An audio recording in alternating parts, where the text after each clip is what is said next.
Chapter 21.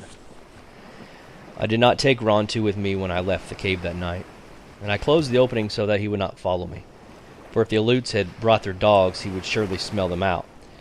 I went quietly through the brush to the headland. Before I had climbed to the top of the high rock, I could see the glow of the Aleuts' fire. They had camped on the mesa at the place of the spring they had used before. It was less than a half a league from my cave.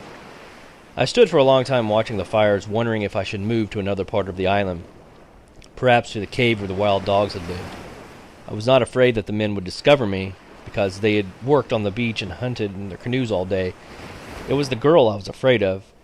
The ravine was tangled with brush, which was hard to walk through, but in the ravine grew seeds and roots. Sometime when she was out looking for food, she might wander by the spring and see that it was being used and find my steps leading to the cave. I stood on the rock until the Aleut fires died. I thought of everything I could do, of the different places I could go, or at last decided to stay in the ravine. The far end of the island had no springs, and if I moved there, I would have no place to hide the canoe, which I might need. I went back to the cave and did not leave until the moon was full. There was little food left. Rontu and I climbed to the headland, and when we passed the house, I saw that the 3 of the whale ribs had been cut from the fence. No one was there, or else Rontu would have barked. I waited until the tide was low, which was close to dawn, and filled a basket with seawater and abalones. We were back in the cave before it grew light. The seawater kept the abalones fresh, but when we had to go out again,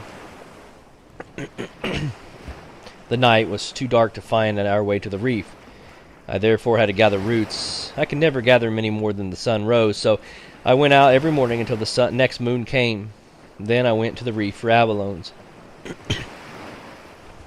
During all the time I saw none of the Aleuts, nor did the girl come near the cave, though I found her footsteps far down the ravine where she had been to dig roots. The Aleuts had not brought their dogs, which was fortunate, for they would have found Rontu's tracks and followed us to the cave. The days were long for Rontu and me. At first he would pace up and down the cave and stand at the opening sniffing through the cracks. I did not let him out except when I was with him, for fear he would go to the camp and not come back. After a while he got used to this and would lie all day and watch whatever I was doing. It was dark in the cave even when the sun was high, so I burned the small fish I had stored. By their light I began to make a cormorant skirt, working every day on it. The 10 skins I had taken at the tall rock were now dry and in condition to sew. All of them were from male cormorants, whose feathers are thicker than those of females and much glossier. The skirt of yucca fibers was simple to make. I wanted this one to be better, so I cut the skins carefully and sewed them with great care. I made the bottom first, putting the skins end to end, and using 3 of them.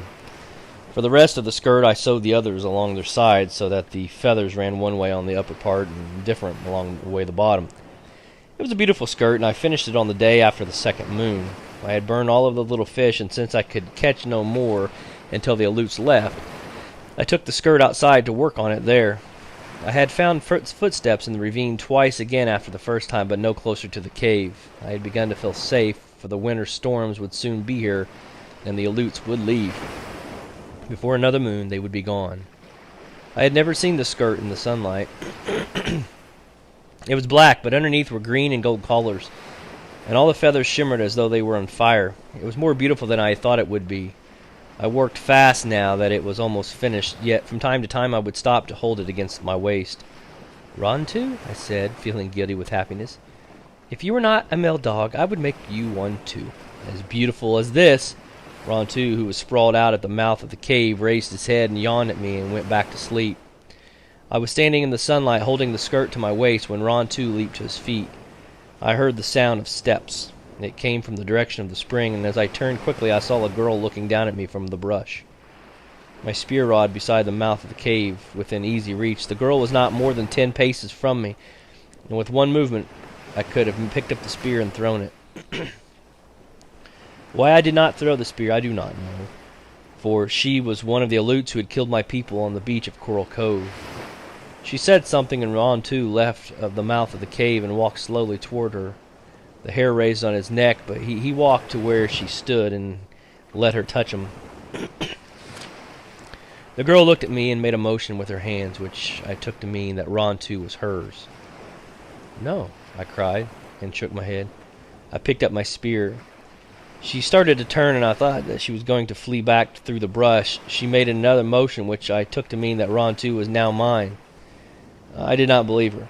I held the spear over my shoulder, ready to throw. "Tutak," she said, pointing to herself. I did not say my name. I called Ron too, and he came back. The girl looked at him, and then at me, and then smiled. She was older than I, but not so tall.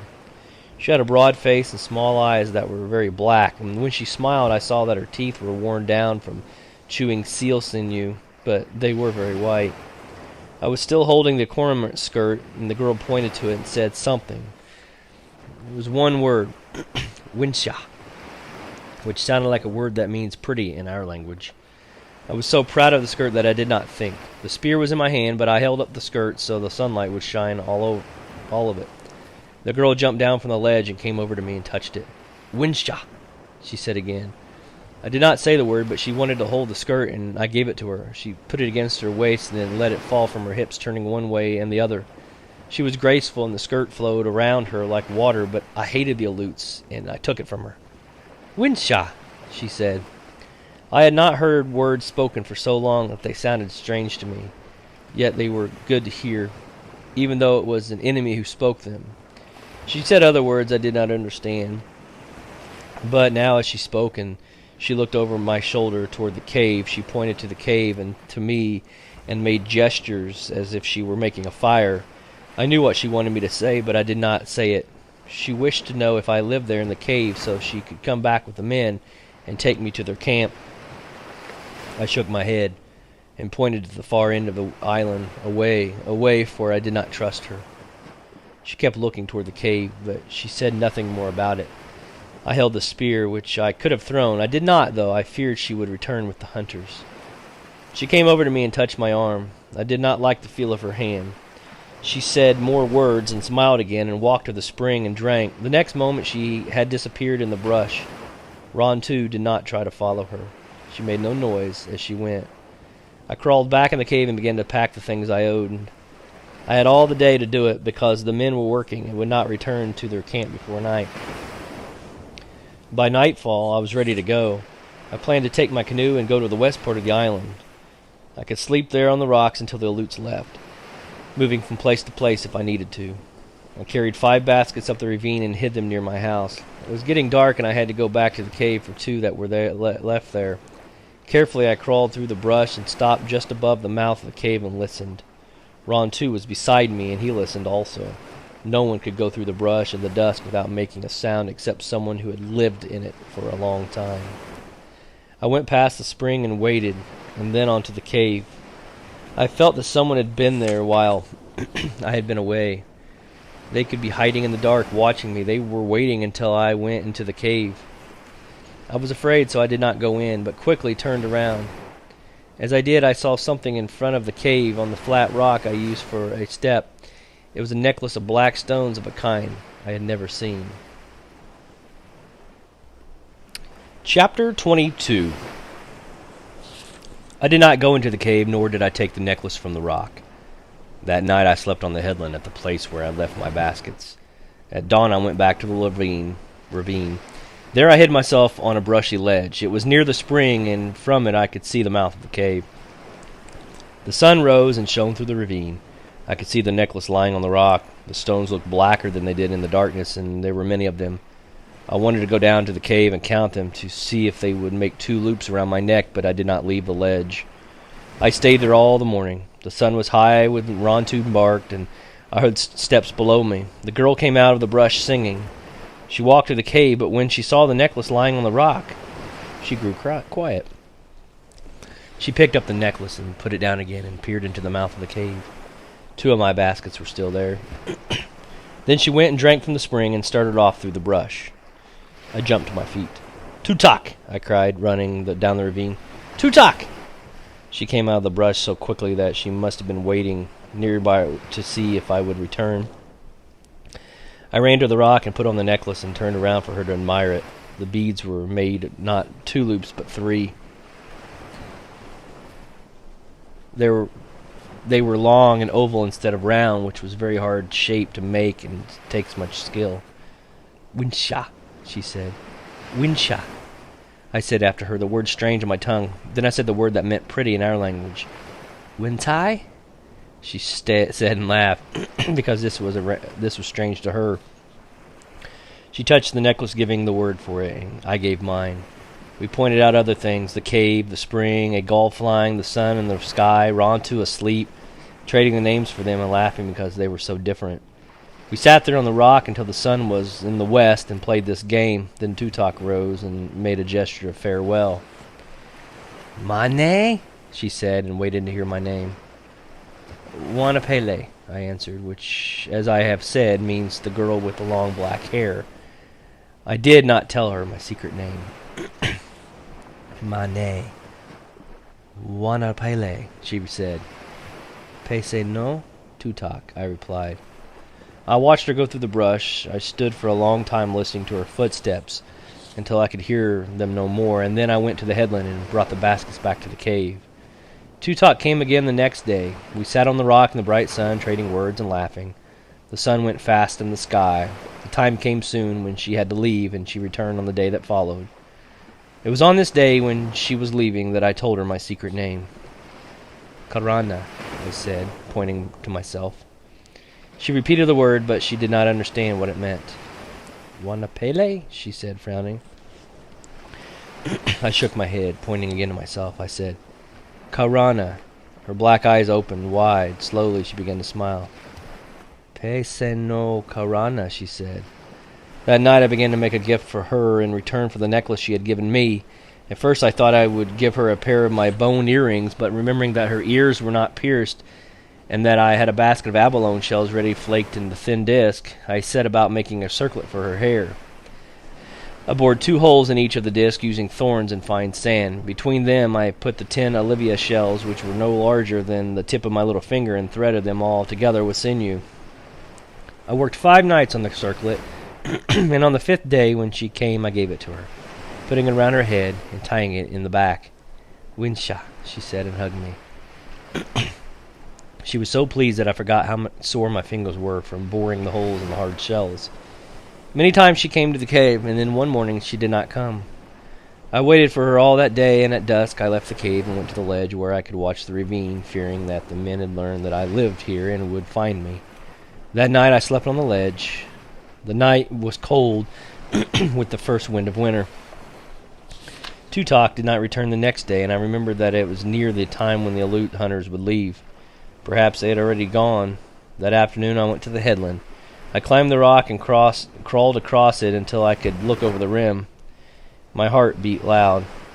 The Aleut ship was still there, but men were working on the deck, and canoes were going back and forth.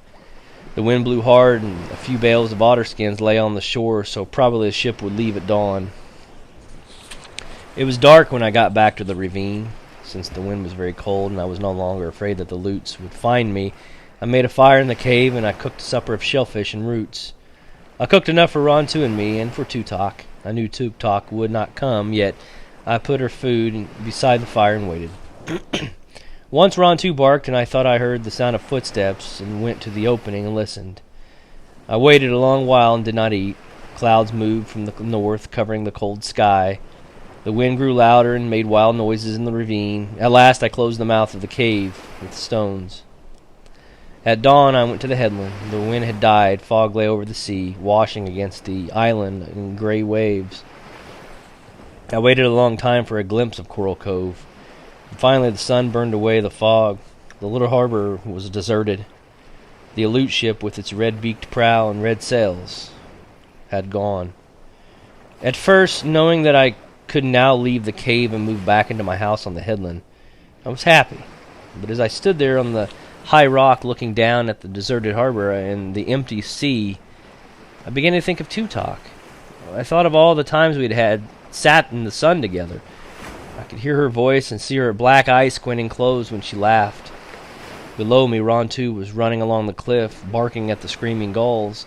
Pelicans were chattering as they fished the blue water. Far off I could hear the bellow of a sea elephant. But suddenly, as I thought of Tutok, The island seemed very quiet. Chapter 23. The hunters left many wounded otter behind them. Some floated in and died on the shore, and others I killed with my spear since they were suffering and could not live. But I found a young otter that was not badly hurt.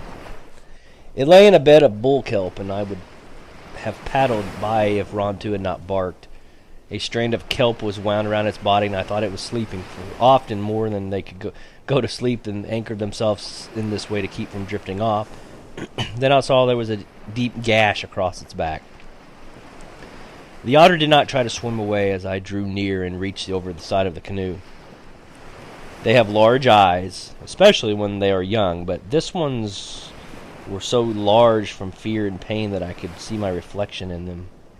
I cut the kelp that held it and took it to the tide pool behind the reef, which was sheltered from the waves. The day was calm after the storm, and I caught 2 fish along the reef.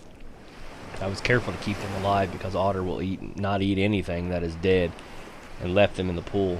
This was early in the morning. That afternoon I went back to the pool. The fish had disappeared, and the young otter was asleep, floating on its back.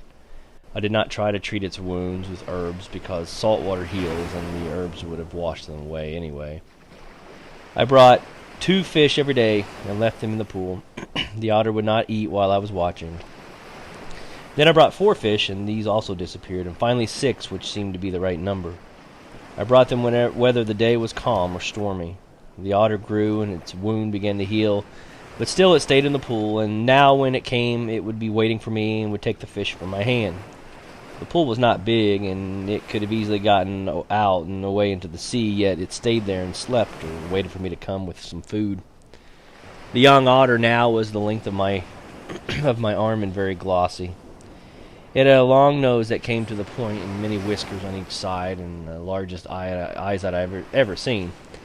They would watch me all the time I was at the pool, following me whatever I did, and when I said something, they would move around in a very funny way, in a way, too, that made pain come to my throat because they were gay and saddened also. For a long time I called it Otter, as I had called Rontu Dog. Then I decided to give the otter a name. The name was Monini, which means little boy with large eyes. It was a hard task catching fish every day, especially in the wind, if the wind was blowing and the waves were high. Once when I could catch only 2 and drop them into the pool, Monini ate them quickly and waited for more. When he found that was all I had, he swam around in circles looking at me reproachfully. The waves were so high the next day that I could not fish on the reef, even at low tide, and since I had nothing to give him, I did not go to the pool. It was 3 days before I could catch fish, and when I went there again, the pool was deserted. I knew that he would leave someday, but I felt bad that he had gone back to the sea, and that I would never catch fish for him again. Nor would I know him if I saw him again in the kelp, for now that he had grown and his back had healed, he looked like all the others. Soon after the Aleuts had left, I moved back to the headland. Nothing had been harmed except the fence, which I mended. And in a few days, the house was the same as before. The only thing that worried me was that all the abalones I had gathered in the summer were gone. I would need to live from day to day on what I could catch, trying to get enough on the days when I could fish to last through the times that I could not. Through the first part of the winter, before Monini swam away, this was sometimes hard to do. Afterwards, it was not so hard, and Rontu and I always had enough to eat. While the Aleuts were on the island, I had no chance to catch little smelts and dry them, so the nights that winter were dark, and I went to bed early and worked only during the day. But still I made another string for my fishing spear, many hooks of abalone shells, and last of all earrings to match the necklace Tutok had given me. These took a long time, for I searched the beach many mornings when the tide was out before I found 2 pebbles of the same color as the stones in the necklace, and soft enough to cut. The holes in the earrings took even more time, for the stones were hard to hold, but when I was done and had rubbed them bright and fine sand and water, and fastened them with bone hooks to fit my ears, they were very pretty. On sunny days I would wear them with my cormorant dress and the necklace, and I would walk along the cliff with Rontu. I often thought of Tutok, but on these days especially I would look off into the north and wish that she were here to see me. I could hear her talking in her strange language, and I would make up things to say to her and things for her to say to me.